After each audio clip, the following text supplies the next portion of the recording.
Welcome back, Rock Raiders. This is Slugger, and wouldn't you know it, we finally made it through all 8 of the Rock Raiders retail sets. That being said, we're not quite out of the woods yet, so today we're going to be looking at a strange little footnote in LEGO's history, the Mini Heroes collection. Let's take a look, shall we? In the year 2000, LEGO introduced a short-lived series of minifigure packs that kind of became the predecessors to the CMF lines we know today.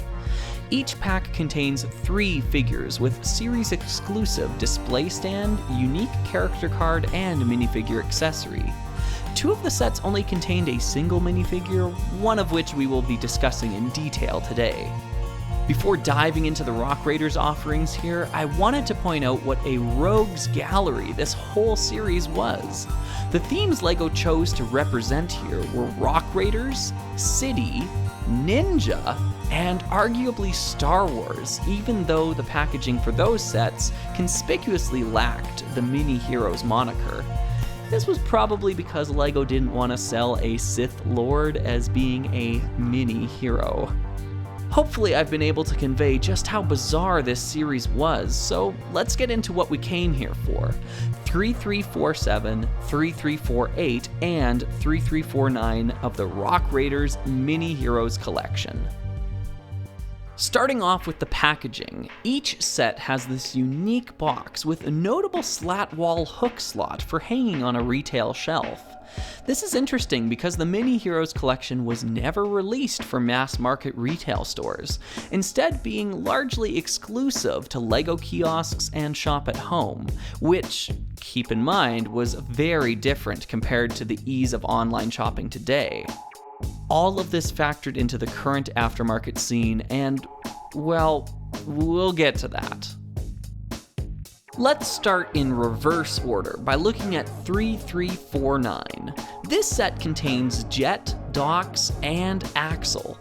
With a cursory glance, you may notice that everyone is sporting a slightly different outfit than their usual garb. This is actually one of my favorite aspects of the Mini Heroes collection, and this set in particular. I love the idea of alternate uniforms for each of the characters. It helps the theme feel more lived in. The highlight here is definitely Jet's alternative flight suit with light blue visor and dark gray pants. Even though I'm fairly sure this was done to help get rid of leftover Insectoids inventory, it's still welcome here. Dox is nearly identical to what we would see in the retail sets, however, it looks as though he has taken Axel's advice and started wearing a belt. Speaking of Axel, he makes a return here too, this time with an opaque black visor for precision welding. There is also an interesting spelling of his name here. As far as I know, it's exclusive to this card. I want to make mention of the giant drilling vehicle reference as well. This vehicle designation also appears in the Rock Raiders interactive puzzle storybook written by Anna Knight. With context, it's obvious that this is referring to the Chrome Crusher, but I love the implication that the company or manufacturer that employs the Rock Raiders has these drab, descriptive names for their vehicles and equipment, but the crew decides to give them their own nicknames anyways. That's awesome. Anyways, this may be my favorite set of the 3, but I don't want to jump too far ahead. Let's look at 3348 now. This set contains Bandit, Sparks, and Dox once again, but sadly does not continue the trend of alternate outfits. I would have loved to have seen Bandit's gloves or Sparks' green visor from Race for Survival make an appearance here. Alas, only Doc is noteworthy, having removed his neckerchief in favor of a backpack. This fashion statement is a loud one, as it also reveals just how low his neckline plunges. I guess it's sweaty in the mines, but I can definitely understand why LEGO chose to never reuse this torso print. We also see the somewhat random inclusion of the Fabuland Shovel here, actually making this its final appearance before it received a questionable mold change in 2004 for one last set inclusion. The final set, 3347, is the real reason we're talking about the Mini Heroes collection. This is the only set where Chief appears, making him by far the most sought-after Rock Raiders collectible that saw release. With his once exclusive dark turquoise arm and still exclusive head and torso printing, there really is no great way to make a convincing facsimile of this Rock Raiders icon. DDI artist Simeon Hankins designed Chief to have a prosthetic limb because he was tired of all the negative stereotypes of this trait in the media. Though there are some notable differences between the prototype figure and the one that saw release, one thing they have in common is their connective wiring to the prosthetic arm, adding to the immersive value of its inclusion. This is also the closest we likely ever got to leg printing on a Rock Raiders figure. It's such a shame because Rock Raiders is surrounded on either side by themes that were fully decked out with printing, but I guess Chief drew the short straw. Originally, there was some alleged intention to release him with each boxed copy of the PC game, just like they had done with the Infomaniac and other figures. For whatever reason though, this never happened, and unfortunately, now we are stuck with the aftermath of that decision. You may already be aware of this fact, but there is a rather unhealthy aftermarket for Chief, and it's been this way for a long time now.